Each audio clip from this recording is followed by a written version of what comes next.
everybody, welcome. My name is Matt Thomas. As you know, I'm here with my good buddy, Justin Stoddard. I have known Justin for a quarter of a century now, which is pretty cool.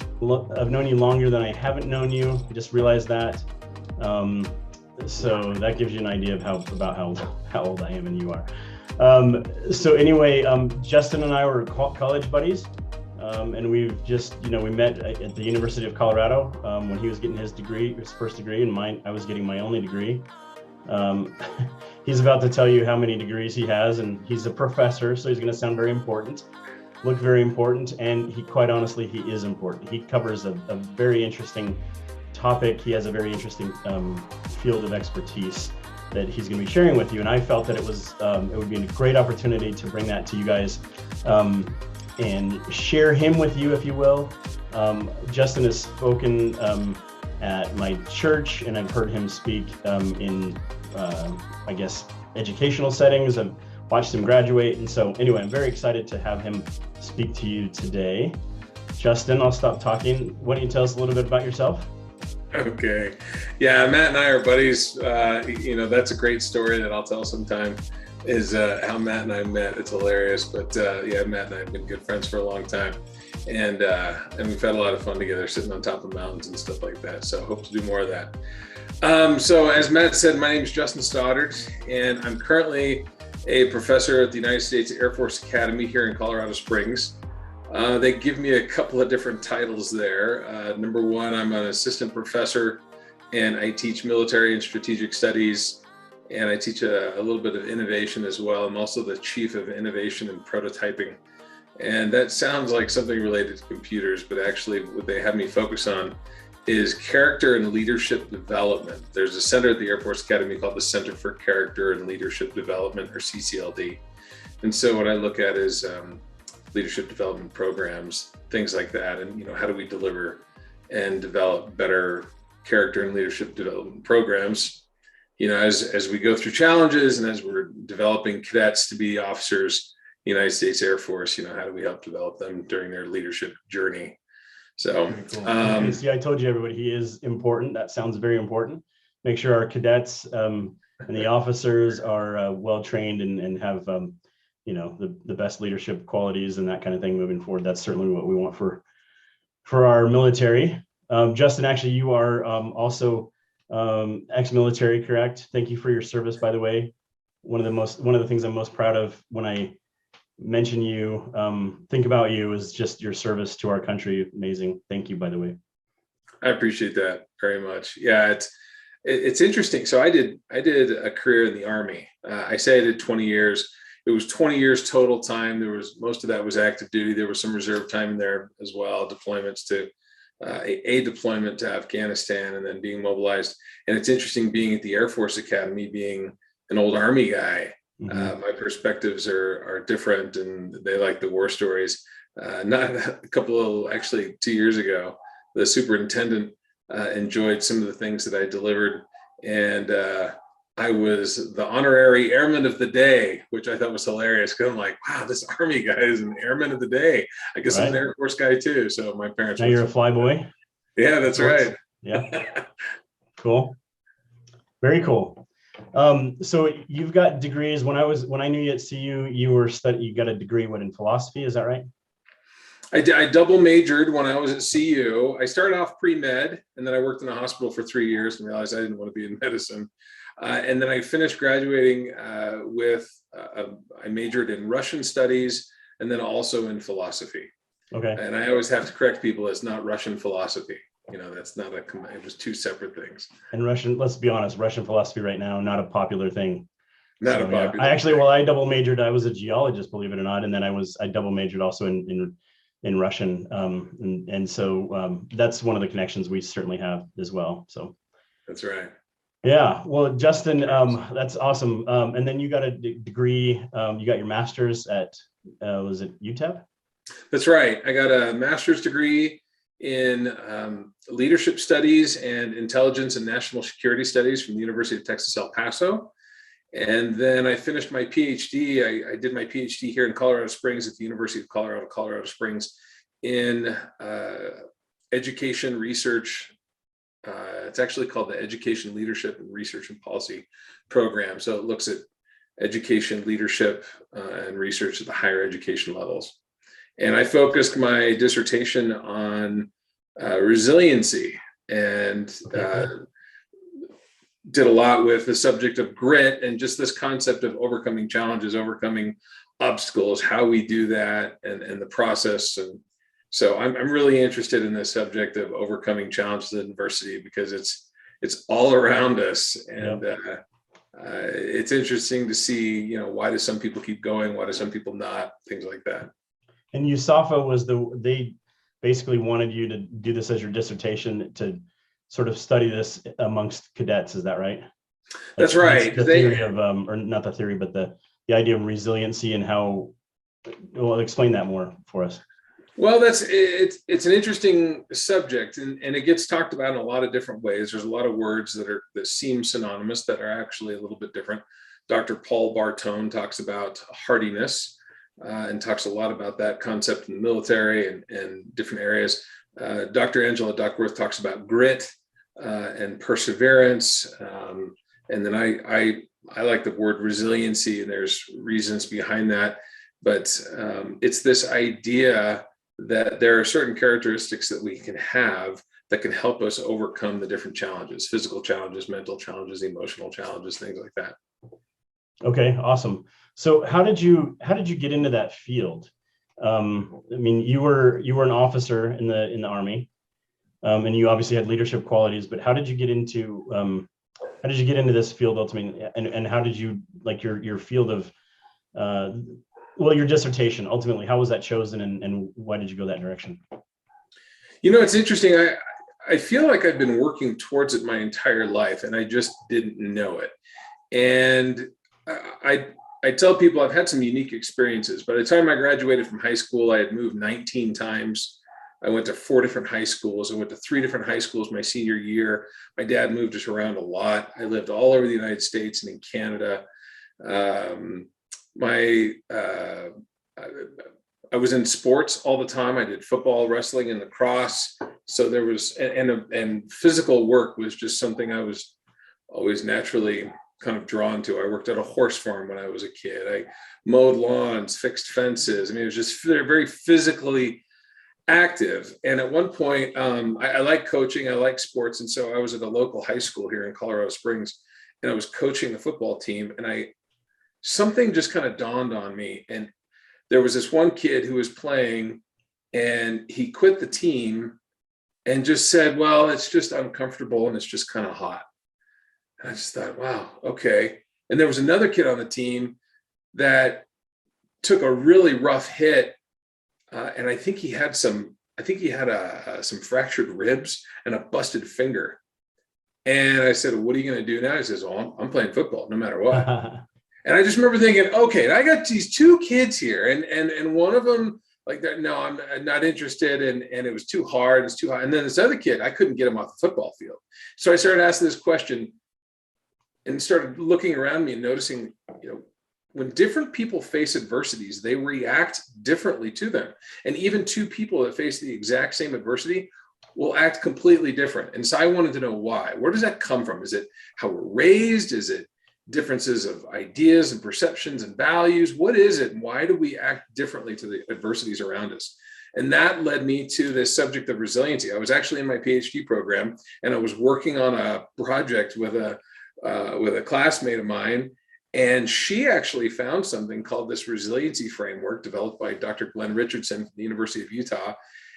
And once I went through that, man, it was like my whole life just came together. And all of a sudden I was understanding all the experiences that I had had from the time I was a kid to the time, you know, to that present time. And it helped me see the world and understand. And then there was this message about overcoming challenges and understanding adversity. And I realized, oh my gosh, everybody needs to hear this. Like, this would really change people's perceptions on the challenges and the adversities that are going on around us all the time. Yeah, that's really, really fascinating. So I love that story about, actually, I don't know that I've heard you tell that before, with the 2 kids playing football, and one kid quit and didn't like it because it was uncomfortable. one of them's got, bones sticking out of his skin and basically like, let's go, right? And so you're like, well, what's the difference between these two? Right. So I know you mentioned actually Angela Duckworth. She's got a Yes. very popular book. She's kind of popular in the mainstream. Her book is called Grit, The Power of Passion and Perseverance. And Angela Duckworth, I think her TED Talk is pretty famous. And just this book has really, it's been, I think, a New York bestseller. Tell us, so her word, if you will, is grit, but you studied more resiliency. Is that right? That's right. Okay. That's right. And what's the difference? So it's kind of in the title. She talks about grit, the power of passion and perseverance. And she breaks this concept down, and she really says that grit equals passion, or this long-term interest towards something, plus perseverance, our ability to overcome obstacles. So we take that long-term interest and the long-term goals that we have, and we combine this with this ability we have to overcome obstacles, and you put those two things together, and she says that's what grit is. The grit survey that she's developed, it actually reflects that, because the questions that she asks, half of those questions have to do with passion, goals, completing projects, maintaining interest over a long period of time. And then the other questions have to do with, I keep going after I fall down, or when I'm disappointed, that seems to wipe me out, or, things like that. I can't remember the questions off the top of my head, but it's this idea where you divide up these two things. Now, later on in another interview, she talks about perseverance being synonymous with resiliency. And the reason I focused on resiliency was I started to notice, as I started to do the research with the cadets, of course, the grit score, this score Dr. Duckworth used at West Point, and looked at this overall grit score and compared it with performance and how the cadets did and everything. And I thought that was interesting, but I wanted to break it down into the two subscores. Well, let's look at the passion subscore, and let's look at this perseverance or this resiliency subscore. And I'm writing this up in a journal article that I'm trying to get published this year. And what I found was interesting here at the Academy was, while the passion scores went down, the resiliency scores went up. And overall, the grit scores did go up. But that started to tease out this idea that, okay, passion is different than resiliency, right? And people that I've always thought to be very resilient, there were some people in my PhD program that talked about their parents who were single parents, who raised them and who had multiple different jobs. And I said, one of the girls was talking about her mother, and I said, would your mother ever describe having 3 jobs and raising you children? Would she ever describe that as a passion? And she said, no, that's not a passion. Yeah, that's not a passion. And I said, well, she kept on doing it. It was a long-term goal that she had to get all her kids through college. She says, yeah, but that's something else. There's a duty, there's an obligation, I want to take care of these kids. I said, how about resiliency? And they said, oh yeah, my mom was full of resiliency.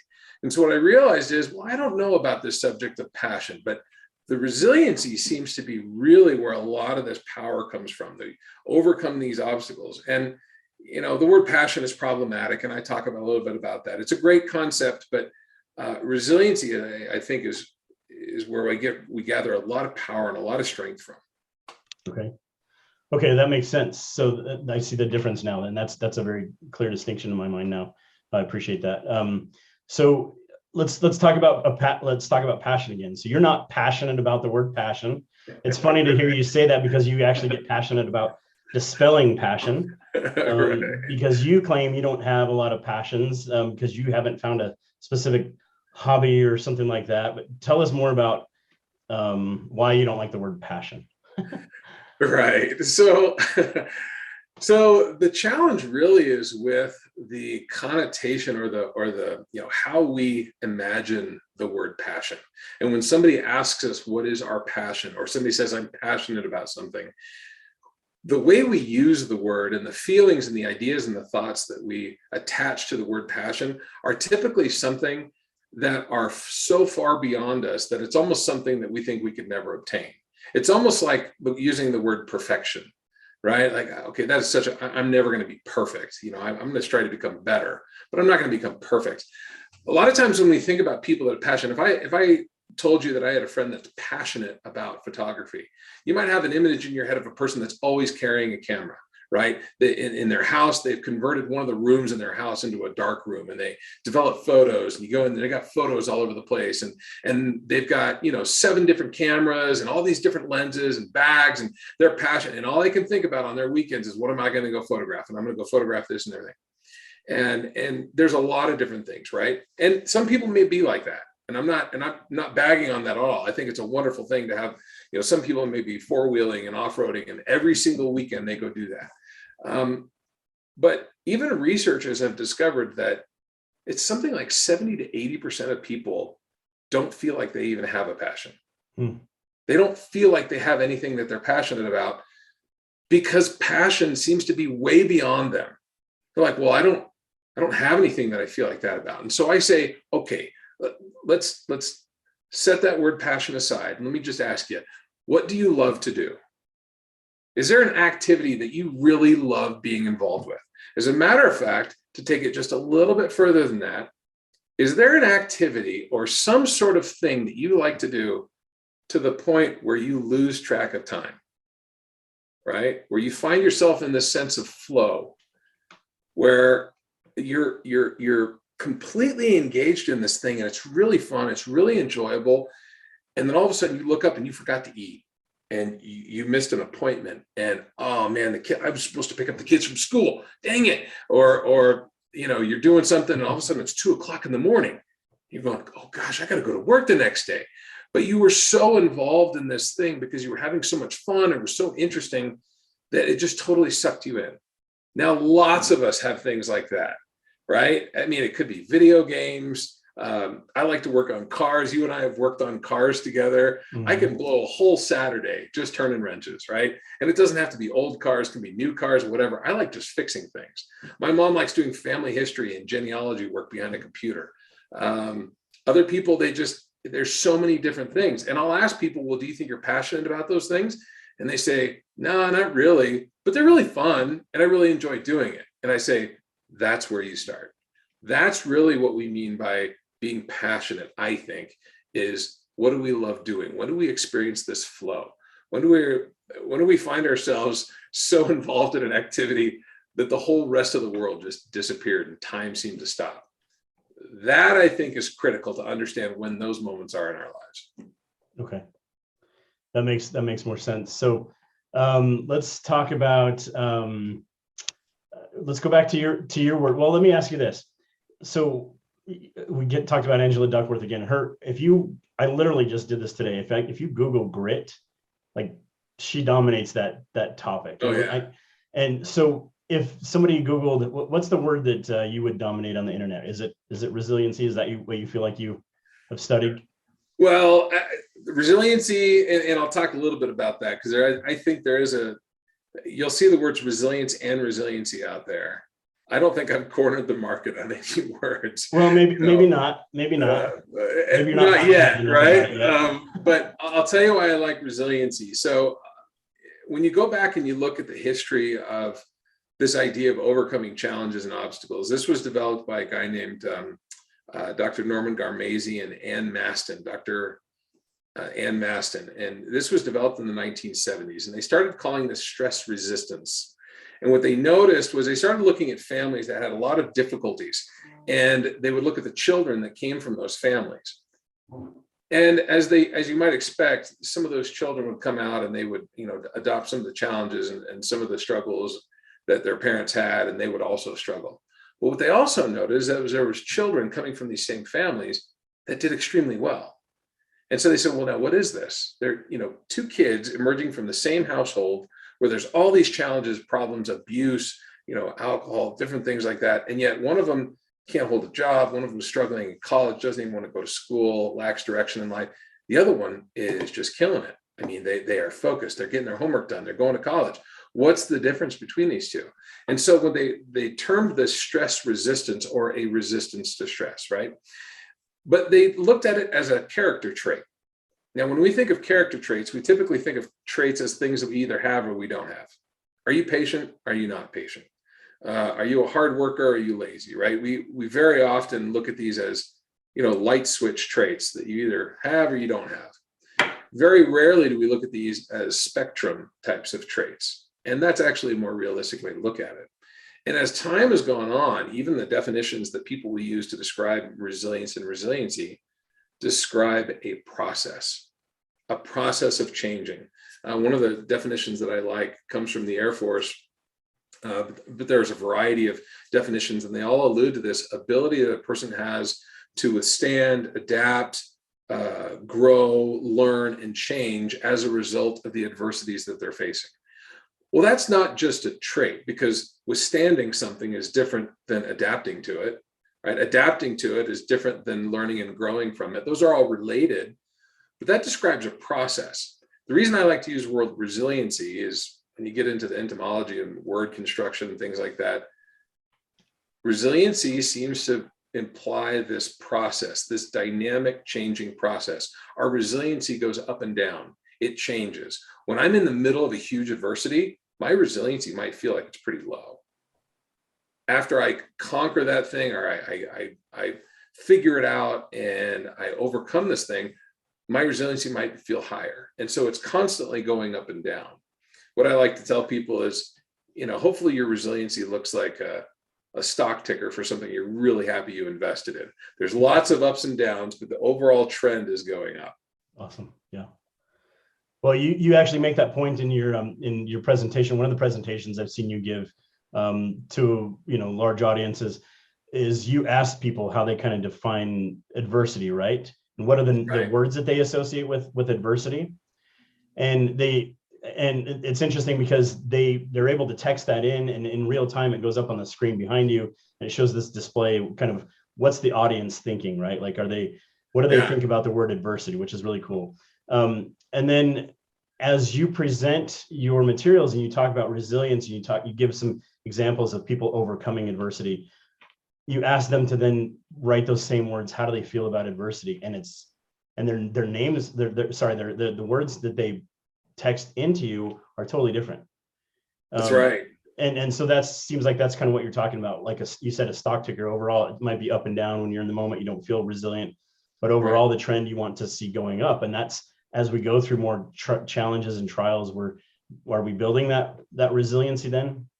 It's not necessarily a trait, it's something that you talked about it being on a spectrum. And so anyway, talk more about that, because I think that's a fascinating well, that really comes just in real time when you're sitting in an audience enjoying you talk about this, and people change their mind on what adversity is. That I get such a charge from that. I mean, that's one of the things that and there's some teaching tools that I love to use, and I love to put it right up in front of people, because we might think about something, but when we text it in, say, that's how I feel, then we can see it, it's in front of us. And then in the course of an hour and a half, a person will think this way about adversity and resiliency and all these ideas. And then, they're over here and they're thinking, whoa, what just happened? Like, I was here and now I'm here. I mean, this has been a complete mind shift in the course of 60 to 90 minutes. And really what that comes from, I mentioned Dr. Glenn Richardson, this resiliency framework, and I've expanded upon this a little bit, but what he described is this process that we all experience when we face an adversity, because all of us have adversities all the time, and they range from, I'm late to work, or I just saw a disturbing thing, a car accident, to, a loved one passed away, or, I'm being bullied. This concept of facing adversity isn't limited to adults or children. It's everybody. I mean, it's babies, it's children, it's parents, it's grandparents. I mean, it's all of us all the time.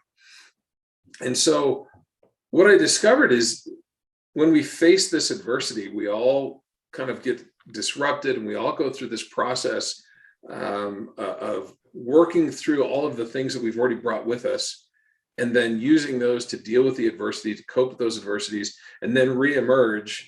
And sometimes we're more resilient than we were before we faced that adversity. Sometimes, maybe we haven't changed that much. We always change, but or sometimes we're worse off. Sometimes we're a lot worse off. I use myself as an example. I would never pick on anybody else, but I saw some things in Afghanistan that are rough, and I've had therapists and counselors over the years and struggle with post-traumatic stress and strive towards post-traumatic growth. And some of those things, I do have some things that hang on and that are difficult. And in the literature, they call that a dysfunctional type of reintegration, where somebody has severe post-traumatic stress after facing an adversity. The idea then is that as we go through this process, as we go through this cycle of facing these adversities, re-looking how we address these adversities, re-looking, what is the purpose of this adversity? Is there a purpose to this adversity? Can I change the purpose of this adversity? I'm free to do this. How do I continue to bounce forward instead of getting knocked down, and instead of feeling stuck, right? One of my favorite quotes, and actually I can't even say I heard this anywhere. I thought of this the other day. We hear the idea of being painted into a corner all the time. And I was talking to somebody the other day, and I said, listen, whenever you feel like you're painted into a corner, grab a ladder and climb the wall, right? Or kick holes in the wall and climb yourself up. Because whenever we feel like we're painted into a corner, it just means that there's options that we haven't considered yet. It just means that there's some things that we're not willing to consider. And as we broaden our perspective, as we broaden our understanding, this is where we practice this resiliency. We practice this concept, and we change the way we see these adversities. And then when they come, it's okay.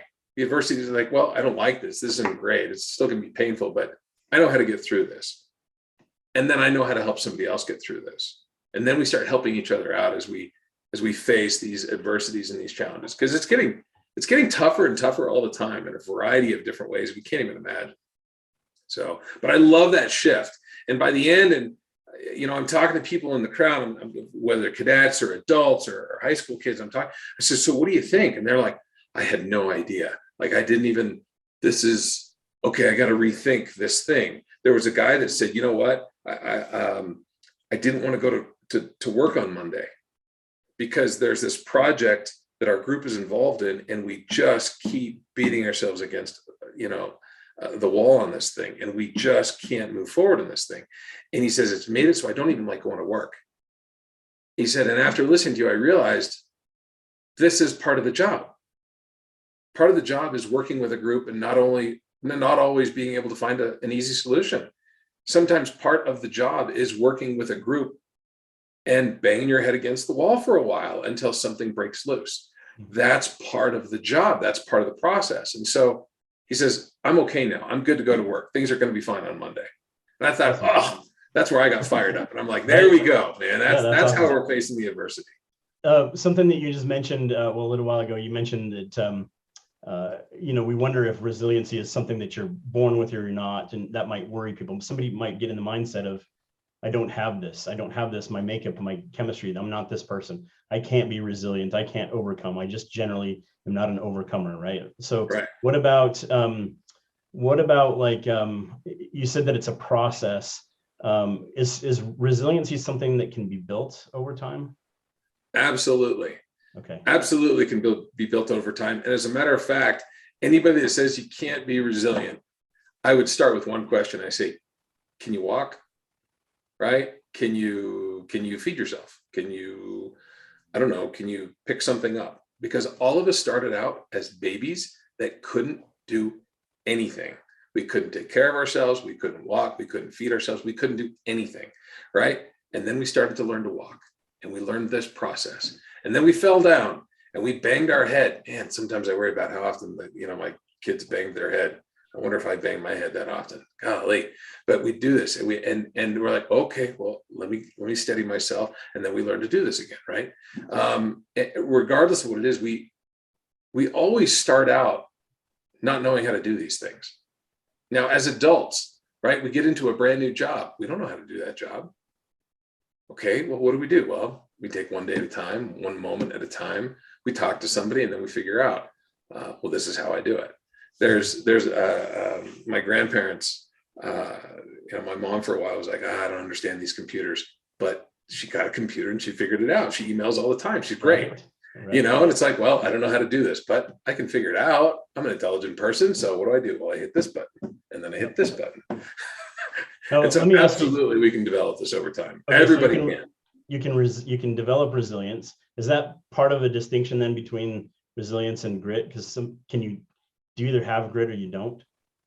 Well, see, that's part of the debate. I mean, it's like the discussion of leadership. Are leaderships born or are they made?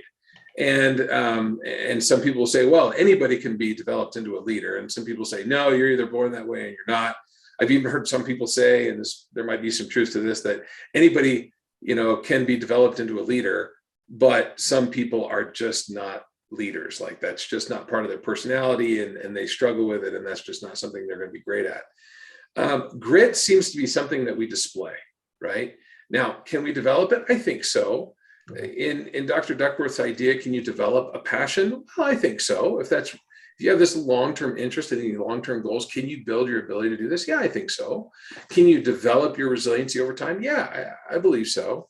And that's something that I want to stress, something that Dr. Duckworth says. She talks about effort. She talks about effort, counting twice. And that's critical because she says, it's not enough that you're just good at something. You might have a talent or you might have a skill that you're naturally born with, but that's not enough. That might be enough to get you going, but that's not what's going to make you an Olympian, right? It's enough to kind of point you in that right direction, but it takes effort. And what I tell everybody is if you're willing to put in the effort, you can do anything you want to do. You can become more resilient. You can develop passions. You can do whatever you really put your mind to, if that's one thing you really want to do. Be all you can be in the Army is not how that goes. That's right. If you want to, you can be all you can be. You guys get more done before 8 o'clock than most people do all day. Is that right? Man, you know what? Before I joined the Army, I heard that saying, and I didn't think that was true, but absolutely. I mean, they're up at 4 and 5, and the hardest part of the day is between like 5 and 7 a.m. Nice. Well, let me ask you this. Part of the reason I think that your topic is so valuable to people right now is I think the world obviously in the last couple of years has gone through some very unique challenges. And certainly things like with the pandemic that we haven't really seen it in a whole, in more than a generation. I mean, there are very few people that endured like the Spanish flu, and then also, COVID and that kind of thing. And then just there's obviously other things going on in the world that we don't need to go into. But would you say, like, what do you teach specifically that people can use today? Like, how does this topic of resiliency, how is it helpful today to people in their daily lives? Good question. So what would you want people to know or learn? Yeah. So, as I talk to my grandparents about some of the things that they struggled with through World War II, that's a story I get to talk about. There were everyday challenges and struggles that they had. Now, their struggles are very different from my struggles. They weren't worrying about cell phones and computer screens and how to send emails, right? But their struggles were different, right? There was a lot of different things that they had to worry about and deal with. All of us experience a difficult time. All of us experience struggles. I hear from kids all the time dealing with bullying in school. Well, the nature of bullying has changed. I mean, when I was a kid, we thought the person was a bully because you walked down the hallway and you got punched in the mouth and knocked on the ground and it was like, jerk, and that was the end of it. I mean, that was, now that happens and the repercussions are vastly different.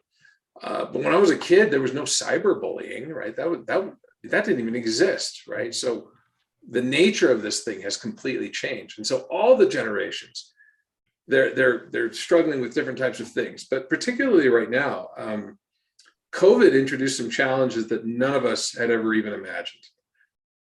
There are no parents out there that imagined that they would be working from home while their children were going to school at home.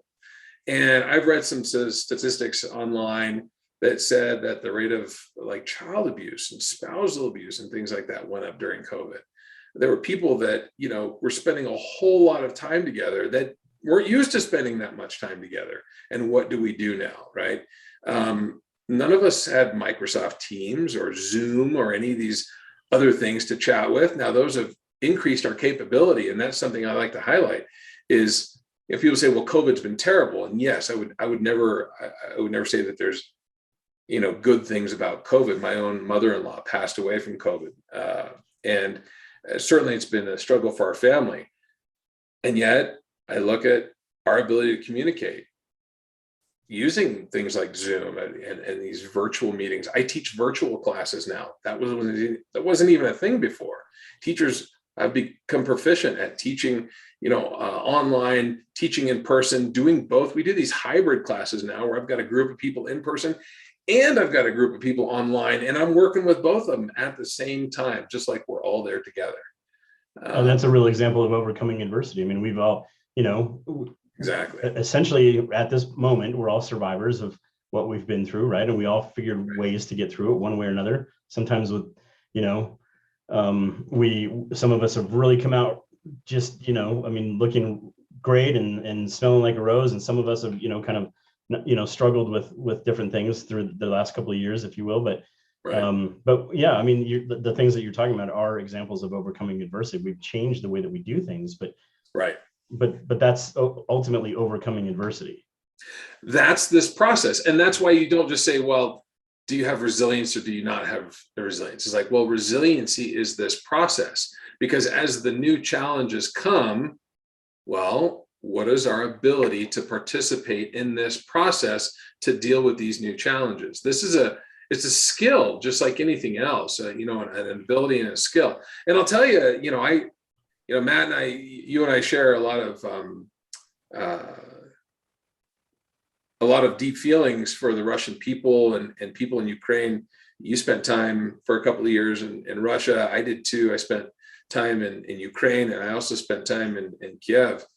You and I are both over there for a couple of years, living amongst those people. And certainly the challenges going on in the world right now are just, it's horrendous. It's horrendous to see all the challenges that are, that the people are going through. And somebody asked me, well, can everybody be resilient, and can everybody develop resiliency? And I thought for a moment, and then I remembered something. And there's a friend of mine, a colleague that I have, and she talks about how when she was a kid, she suffered physical abuse, sexual abuse, different types of abuse from her own family, from her own parents. And for a long period of time, for years. And now she talks to people and she counsels people and she helps people through their own challenges. And I said, man, that was a really rough past. I can't even imagine, the difficulty you must have faced. You probably, I made some sort of comment like, you probably wish that never would have happened or anything. And she said, oh no. She said, I wouldn't be the person today had I not experienced all that. I wouldn't be able to help the people today had I not experienced all that. Now, I would never look at people experiencing what they're, going through in Ukraine and say, hey, one day you'll grow from this. I mean, that right now they need help. They need, they're in the middle of it. And the worst time to ever talk about resiliency and grit sometimes is right when you're in the middle of an adversity. Sure. But what I'll tell you from as I've studied the past, is that the people throughout that part of the world are some of the most resilient and strong people I've ever met in my life. You look at decades and over the hundreds of years, Russian people, Ukrainian, Kyiv Rus and that whole area, they are so powerful. They are survivors. They are strong. They have overcome so much. And literally we can grow and learn from any experience. Any challenge, any adversity, we can grow and we can learn about it. Even if it does kill us, if I get cancer and it kills me, I'm learning a lot about cancer. And I'm learning a lot about what it's like to live with cancer. And I haven't done that. And so I can't speak from experience. But I know a woman that she's had cancer 3 or 4 times. And she says, yeah, you learn a lot. You learn about health and you learn about all these things. That's developing resiliency. Learning is developing resiliency. We never would have had to learn about this subject had we not had this resiliency in the first place, or had this adversity in the first place. So let me ask you this. You give lots of presentations. It's not so outside of the United States Air Force Academy. You're also a motivational speaker. And when you give your presentations to audiences, what do they come up and ask you afterwards? Because I'm sure people have I mean, is there a trend in the questions that they ask, or are they looking for a little tidbit? I'm sure they probably share their own stories of adversity and that kind of thing, but are there nuggets of information that you're able to parse out at that moment? Or what do they ask you about when they come up to you afterwards and say, wow, that was awesome, thank you for this or that? Yeah. Well, as you might imagine, one of the questions that I get is, well, what do I actually do? Yeah, we do a lot of research, and a lot of times we academics, we can be way too academic, and we can be way too, elite in all of our thoughts and philosophies. And in the Army, one of the things that I did, I was in the infantry, and then I was in the intelligence world. And that's the term that I came to appreciate very much was actionable intelligence. Okay, all this philosophy and all of this ideas, this is all great, but if I can't actually do anything with it, then we're just sitting around, just talking about idea. It's all very enlightening and all, but what do I actually do, right? How do I actually put this to work? And that's something that there's other workshops that I have where we do theory to practice. There's a couple of different, there's several different resiliency building models that people use. And I say, well, let's practice all of them. Let's imagine scenarios. Let's talk about situations that you're currently in right now. And then we're going to learn about this model. And then you're going to take this model and you're going to role play and actually talk about, well, how would I use this model to guide my conversation and to guide my actions in the situation that I'm in? Okay, good. Well, let's try a different model, right? And there's not just one way to build resiliency. There's a great, when it comes to leadership, there was a great article by Daniel Goldman where somebody asked him, what's the best leadership style? And I loved his response in the article. He says, well, that's like asking a golfer, what's the best golf club? You don't just have one. You can't drive with a putter and you can't putt with a driver. It requires a variety. And so there's a variety of different ways. There's a variety of different interests that we might rely upon, reaching out to family and friends and meditation and spirituality and developing our own sense of patience and competence. There's so many different things that we can do, and they all work in different ways. And so us getting together and having these conversations through these workshops and actually then practicing, well, here's my situation. And so then when people come after me and say, a lot of times they'll say, well, what do I do? And, that's when I get involved in some coaching, and I don't tell them what to do. I start asking them questions and saying, well, describe the situation and what options do you have? And what are your primary concerns? And if you could wave your magic wand and change it to be anything you would, what would it look like? And what would be the first step towards that direction? And typically what I find is that people are looking for the next step. They're just not sure what next step to take. And that's what I try to do, is help them kind of figure out what is their next step.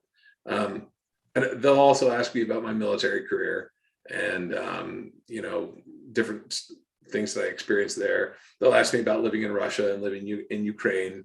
And then they'll always ask me why I moved so much. So I always talk about, how many times I moved. It's funny, I'm 48 years old, and I think the move into my current house was like my 46th or 47th move or something like that. We've moved so many times. And, that's an example all by itself. So my wife right now, she was born and raised in the same house. I say right now, this is my third marriage, this. And this one's going to stick, and we love it. And we've been married 15 years, and we're going to be, and we're done. And, but she was born and raised in the same house. I'm like on the opposite end of the spectrum from that, right? Well, when we got married, the idea of moving just terrified her. She didn't know how to move. How do you move? How do you pick up your stuff and move from one place to another? And I said, I'll show you. And she's a moving pro right now. Now she's a moving pro, right? So this is moving itself could be an adversity. For kids, it's tough to move to a new school. I learned how to do it, and it became fun. And my girls are experiencing that now. Yep. That's awesome. So you mentioned these workshops. I know that recently you went to Switzerland, which is pretty rad. You went there last fall? It was last October. Yeah, it was such an amazing trip. That's an amazing place. To a group there. People. Yeah. Yeah. So they hired you or brought you over to have you speak to them and cover kind of some of your topics. You've recently been hired by Porsche, the luxury sports car maker. That's pretty cool. What did they hire you to speak about? Because I understand I wasn't aware of this. but they've gone through some adversity lately, but I mean that's a cool thing. I mean that's a big gig, I would say, and that's cool. Well, first of all, I have to, we're in the middle of talking about what we're going to be able to do with Porsche, and I'm very excited to be able to work with them. They're an amazing group of people, and they've experienced some significant challenges lately that have been in the news. There was the one that I'll mention is there was a cargo ship that was coming across the ocean, and it was filled with luxury cars. There was definitely Porsches, but I think there was some Mercedes and maybe even some Ferraris, and some really, really nice cars. Well, it hit a storm and the ship sank, and Porsche lost, I don't know, several hundred, maybe up to 1,000, somewhere like, lost that many vehicles.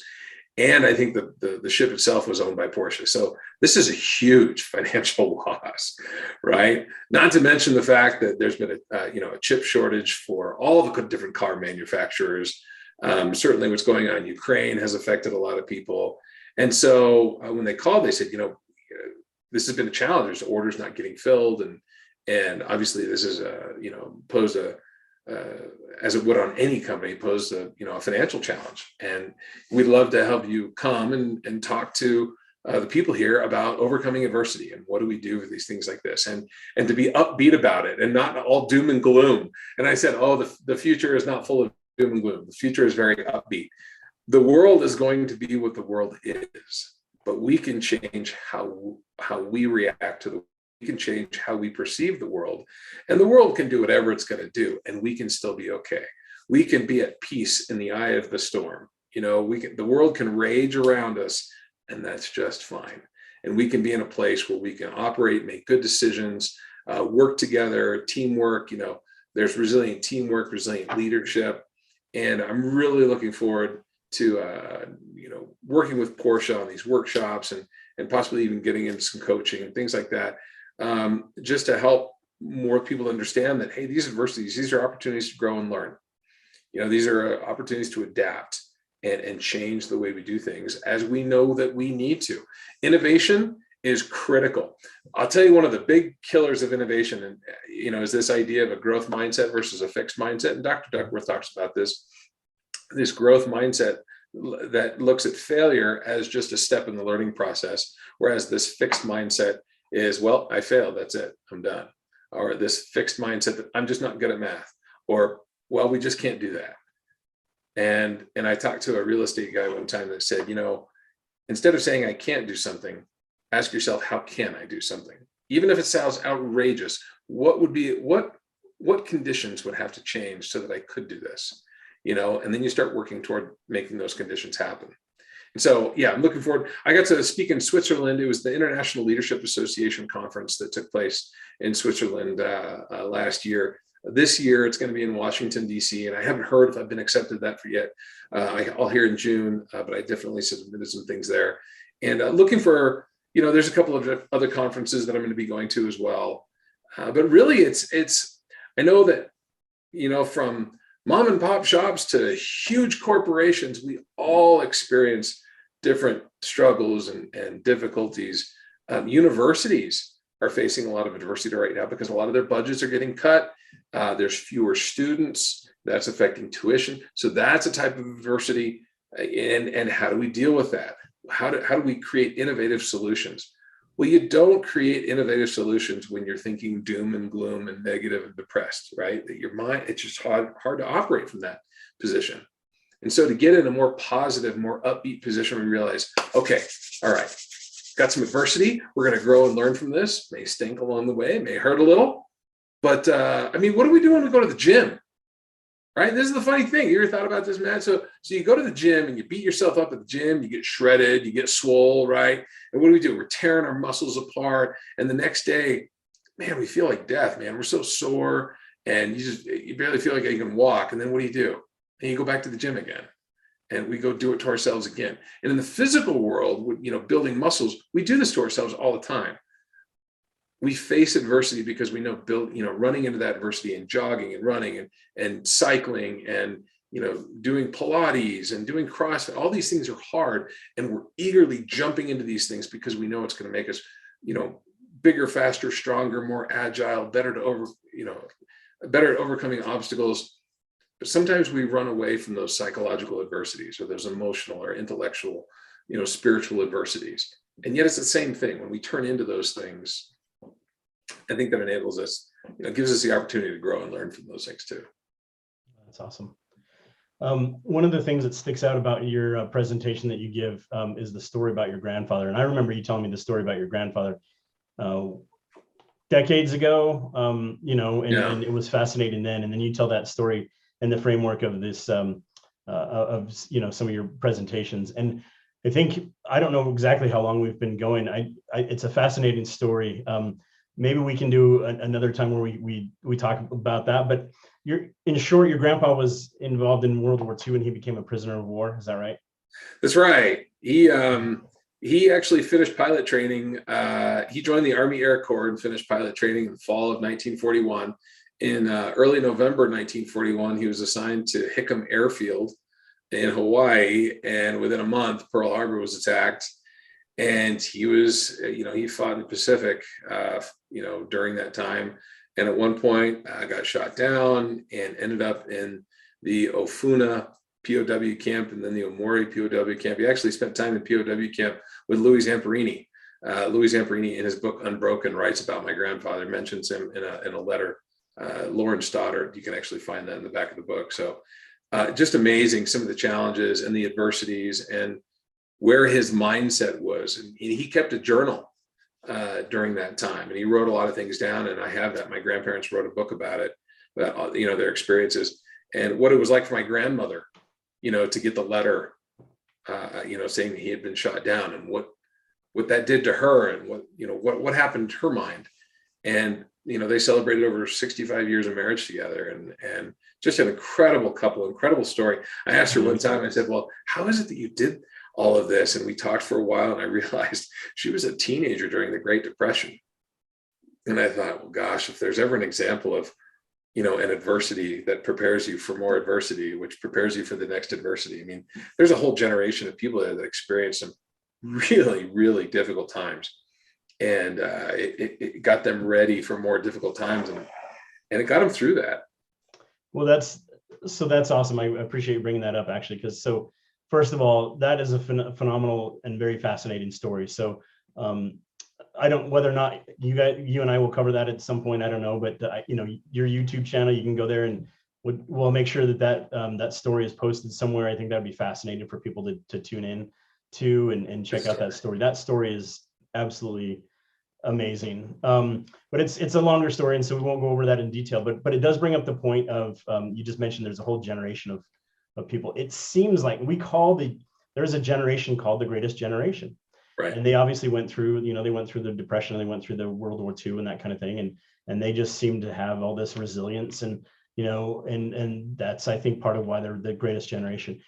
Is it true that older generations had more grit or more resilience, or do we just have a different kind maybe right now?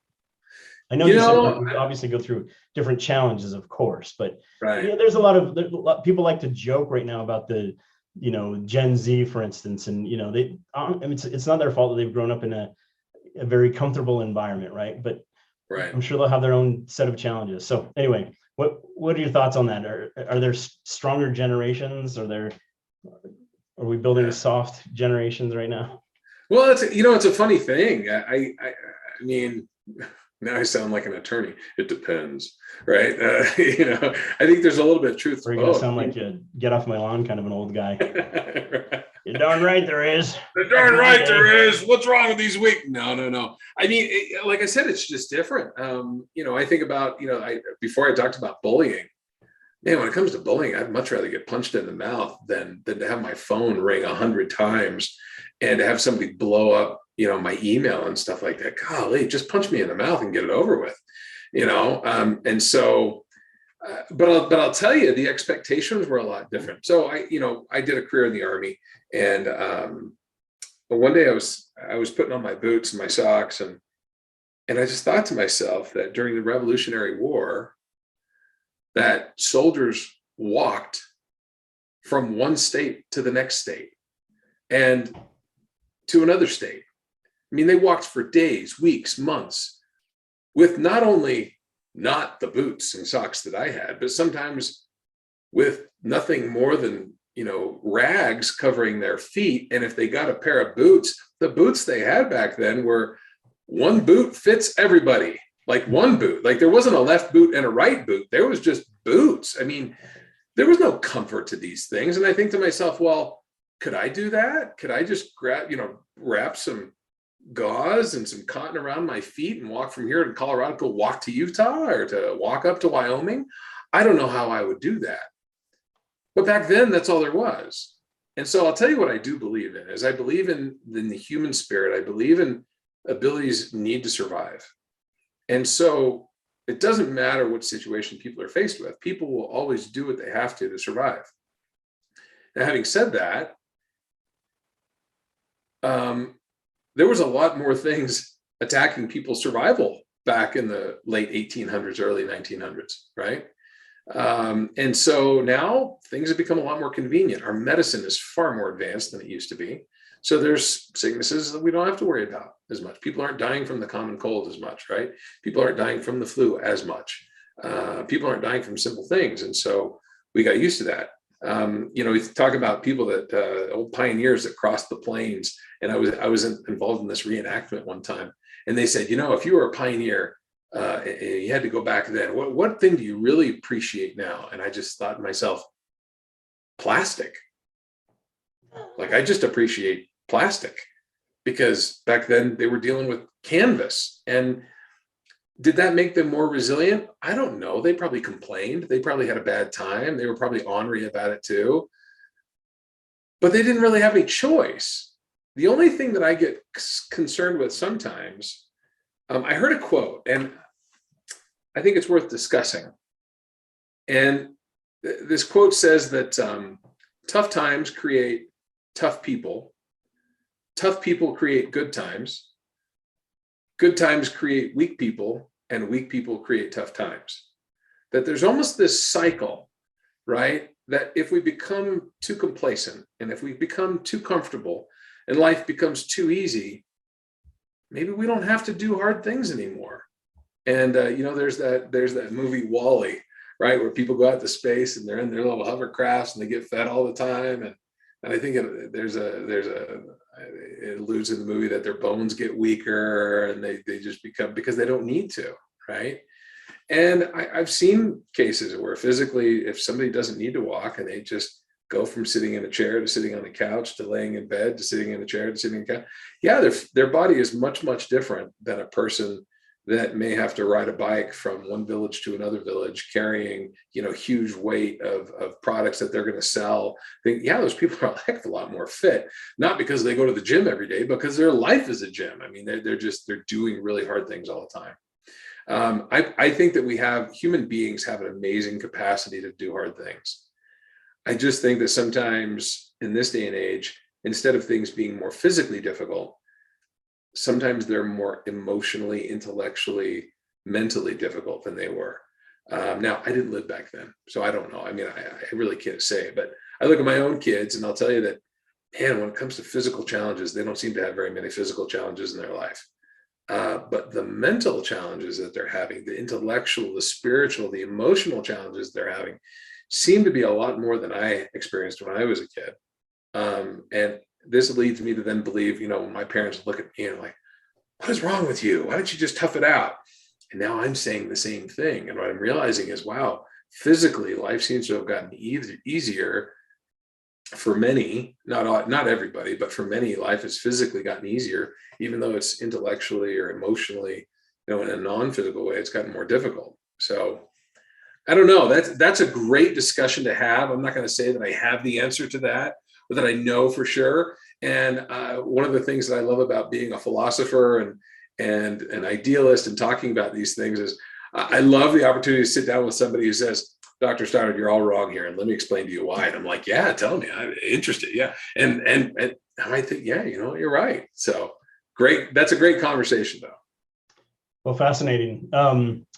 So that's, I think you're like, in fact, I know you could go on forever and ever, and we could talk about a million things. You and I have done that so many times, just personally, talk through the night and just all kinds of crazy stuff. So right. You are a wealth of knowledge, and it's awesome to be able to have you.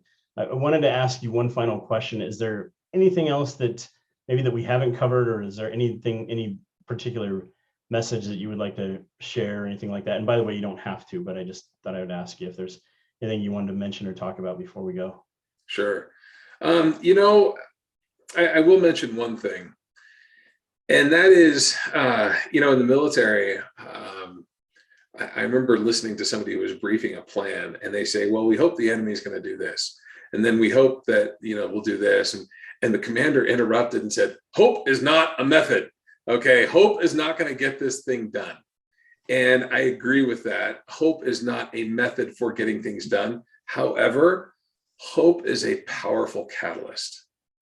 Hope opens the door of possibility. And when we're willing to have hope, and when we're willing to allow the possibility and ask the question, what could become possible if we were to engage in a different way? And when we open those doors, I think that's when I'll tell you what, these younger folks, while they may not have so many physical challenges, I think the most amazing innovations that we're going to see yet will come out of these younger generations if we can inspire the hope, and if we can inspire this innovative thinking where they don't have to do everything the way we did them, and they can completely open the doors and say, hey, we're gonna turn the world on its head and do this a totally different way. And so one of the things that I try to convey people is don't lose hope. Don't lose hope in the fact that things can get better and things can change. Don't lose hope in people, right? There's people around the world doing a lot of dumb stuff, a lot of hurtful, awful things. But by far, most of the people in this world are good people that want to do good things and that want to care for each other and take care of each other. And I say, so don't lose hope. Maintain that hope that most of the people in the world are good. Most of us want to do really good things to help each other. And the fact that we actually can overcome a lot. We can always find a way to keep moving forward. That's like the mantra. I've heard Rocky say it. I've heard in different movies, keep moving forward, find a way to keep moving forward.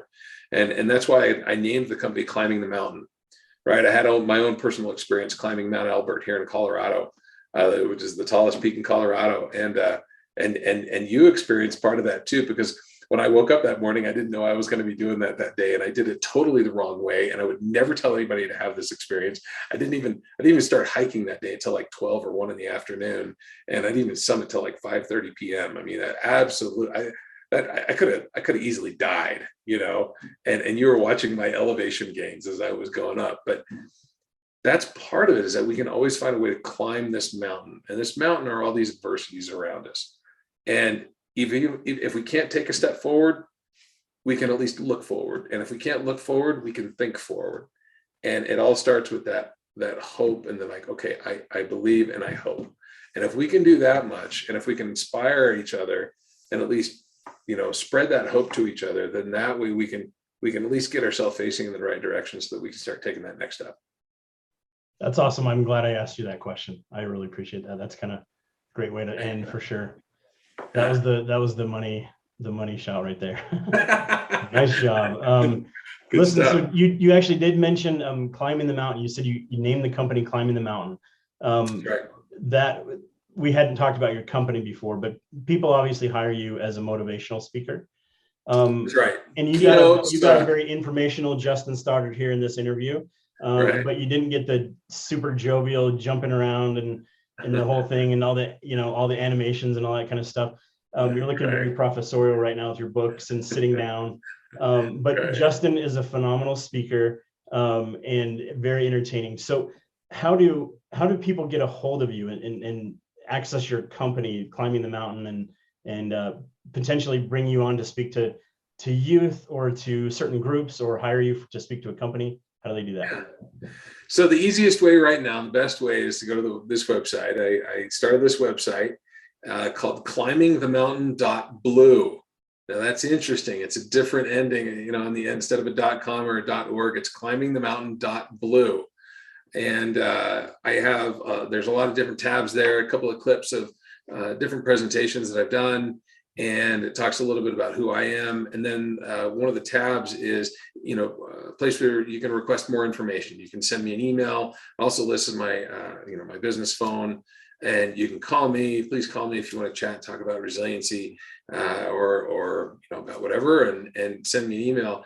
I am in my own goal to improve and expand myself. I have never been a big fan of social media. In my intelligence, military intelligence days, I was very cautious. And so I am, with your help, I have started a YouTube channel, and there is now a personal Instagram. I'm working with a business partner that's going to start a company Instagram page. And so as we start to roll all those things out, there'll be other videos that people can watch and like and subscribe to and things like that. And we're excited to get that stuff rolling out. But for right now, the primary, place is to go to that website and give me some comments, give me some thoughts. I love hearing. I'll tell you what, not only ask me, if I can come to your organization, we can talk about that and we can develop something. But tell me different thoughts that I haven't heard before. One of the most valuable things I heard not long ago is a person said, well, what role does forgiveness play in resiliency? Wow, that just opened up a whole nother thing. I had to go do some reading. Fascinating. So I love those inputs, and I love that. Keynote speeches where I'm just talking and everybody's listening. I love to do those. Workshops. I love to get the interaction with the people, because I think there's some learning that can take place in those interactions.